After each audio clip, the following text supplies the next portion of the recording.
Thank you once again for making Locked On Cougars your first listen of the day. Another plug for you guys to join the Locked On Cougars Insider Group. Make sure you subscribe to it and get the inside intel that you crave about all things BYU football and basketball coming to your phone in the form of a text message. I will be passing along everything I know about BYU, and it comes to our Insider Group members first. So if you want to join that, link is in the show notes below, or reach out to us via social media or email, and we'll get you squared away as a new member of the Locked On Cougars Insider Group.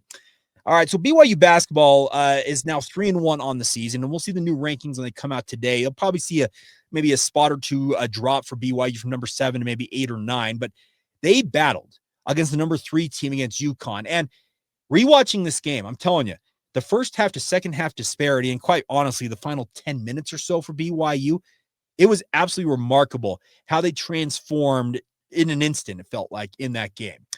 The biggest thing I took away from this game is that the first half, you rewatch it, and I saw it also Saturday just watching that game live. AJ Dybantsa, he was pressing. He absolutely was pressing. He can tell you anything he wants otherwise, but if you watch how he performed in that first half, you could tell he had a lot of family and friends in the stands there at TD Garden, and he was forcing it. And that obviously, I think, hurt BYU's chances in this game, because when you get down by his, I think it was a 20-point lead with 15 minutes to go in the game. So first 35 minutes, really, really tough scenes for BYU and AJ himself. But I'm telling you, final 15 minutes, if that's the AJ Dybantsa we're going to be treated to all season long, going to be a whole lot of fun, because he absolutely looked like the force you have been wanting to see, speaking of Cougar fans who have spent months, if not years, waiting to see a guy like this suit up for the BYU Cougars. He made multiple moves that had Bill Raftery just absolutely dying over calling the game. And I know that Bill's kind of slowing down a little bit, but you could tell he was thoroughly enjoying what BYU put on the tape there. One thing that helped BYU get back into this game, they got UConn in foul trouble very, very early on in that second half, and those free throws were critical to helping BYU kind of whittle away at that 20-point lead. And I will also say this, whatever game plan that UConn utilized in that second half, it looked like Aaron Roderick's fourth quarter offense for BYU football. And any of you know what I'm talking about, you know what I'm talking about. They were killing clock, running kind of ISO sets, and Bill, and I think it was Brandon Godin, who was calling the game. They were like, why are these guys wasting so much time getting down to like 10 seconds before they really initiate any action? It was trying to kill the clock. And to their credit, it worked out. It did. They won the game. So credit to UConn, but I'm telling you, they hurt themselves with that methodical, slow plodding, let 20 seconds tick away, and then finally try and figure something out on the fly. It really did look in some ways like an Aaron Roderick fourth quarter offense than when BYU was trying to take the air out of the football in some of these games. So that was one thing that helped BYU. Richie Saunders, his craftiness, he is a wily player to try and defend. And it's kind of an unorthodox style of play, and it's really, really tough to defend. And I like the fact that I said it Saturday night, I still want to see more assists. I think it was 7 assists on 29 made field goals. Less than 25% assist rate is not good enough in long term in college basketball. You need to have more 50% plus, ideally. So they need to work on that. But the ball sharing that was happening with BYU's players, Richie, Rob Wright, AJ Dybantsa as their top 3 guys, I did enjoy that in the second half. They allowed each other to kind of play off of one another, but at the same time, not impede each other as well. But it absolutely showed that AJ, he is an absolute alpha of the highest order. I was really, really impressed with him. The other thing BYU utilized in that second half to get back into the game was the pressure, full court, half court, the trapping. A lot of that was clinical. And I think it's Will Voight, who is BYU's defensive coordinator, now the associate head coach, if I recall correctly. They put on a clinic. And I got to give a shout out to guys like Dominic Diomande, AJ Dybantsa, Rob Wright.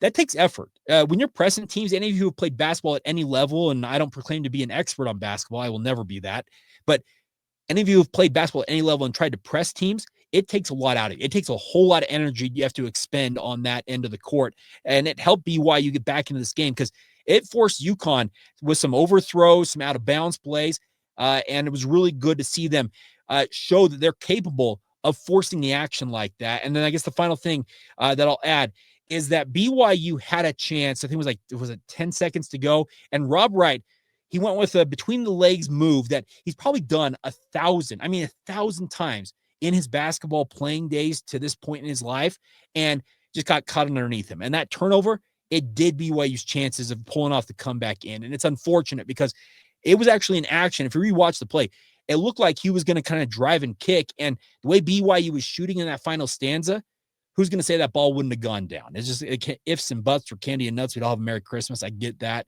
But it was a really, really heady, hardy, gritty, grimy performance for BYU. But it was spearheaded by the three guys you wanted to see take control of that game in AJ, Richie, and Rob. And to do it without your other two starters in Kennard Davis Jr. and Keba Keita, still even better. And they had to go small ball for a long stretch of that second half. They had Hadim Mboop running kind of that 5 spot, and his versatility, being able to switch out on the perimeter, that really helped BYU. They were able to switch 1 through 5, and it was really, really cool to see that from the BYU basketball team, because they easily could have, 15 minutes, 20-point lead for UConn, said, all right, whatever, guys, let's wave the white flag. But that's when they turned the Jets on and really showed the tenacity you want to see from a team like that. I know that it's a loss. Obviously, you chalk it up in the L column the first time this season for BYU basketball, but that is a performance, especially in that final 15, maybe 10 minutes,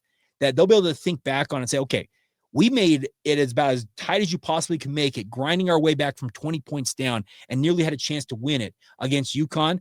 Why can't we do that in any other game this season? That's going to be a building moment for this roster for BYU basketball that I really do believe that is going to make them much, much better this season going forward than had they, like I said, waved the white flag down 20 and absorb maybe a 25 or a 30-point loss. Really, really impressive stuff. And Kevin Young said, he said, stacking days includes tough days and tough losses like that. But that performance, the second half, it's something to hang your hat on for BYU. And yeah, no moral victories, but still really, really good signs for this BYU basketball team, even though there still needs to be improvement. 3-point shooting, as I said, the assist to turnover ratio, assist rate on made field goals. There's a whole lot for BYU to still improve upon, but they got this whole week leading up to a showdown at the Delta Center against Wisconsin on Friday afternoon.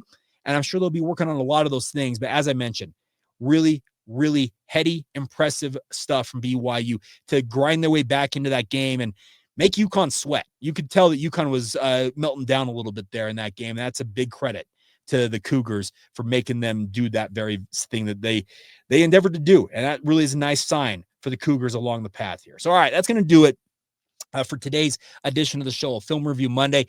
Coming up tomorrow, we are going to talk about what to expect from the college football playoff rankings. There was also a guy over the weekend, if you didn't see it, Ulavai Fatuli, he goes by Vi Fatuli, was baptized as a member of the Church of Jesus Christ of Latter-day Saints. Now, I didn't know that he was getting baptized. I actually interviewed him last week ahead of this baptism to get to know him a little bit. He's a reserve defensive tackle for BYU, but seeing more and more time as the season goes along. Well, we're going to play that interview for you guys tomorrow. It's an exclusive one-on-one chat you won't hear anywhere else, and looking forward to that. So stay tuned for that coming up on tomorrow's edition of the podcast. And as always, thank you for subscribing, rating, reviewing, and just being a part of this audience. If you haven't done so already on YouTube, there's a little thumbs up icon right over here. Click that. And if you're listening to it, wherever you listen to podcasts, Apple, Spotify, there's other ways to like the show. Like I said, rate and review it. And simply put, just sharing it with a family and friend that might be a Cougar fan that doesn't know about this outlet.